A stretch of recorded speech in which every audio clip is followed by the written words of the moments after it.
هیچ انسانی بی دلیل وارد زندگیتون نمیشه.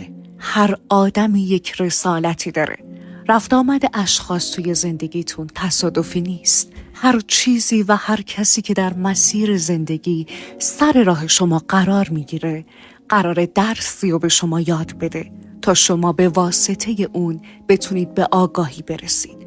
آدمایی که بلد نبودن دوستتون داشته باشن اومده بودن بهتون یاد بدن که چطوری خودتون رو باید دوست داشته باشید. آدمایی که باورتون نداشتن اومده بودن تا شما رو به سمت خود باوری و خودانگیختگی سوق بدن. آدمایی که حمایتتون نکردن اومده بودن تا بهتون یاد بدن چطوری خودتون رو قوی تر کنید.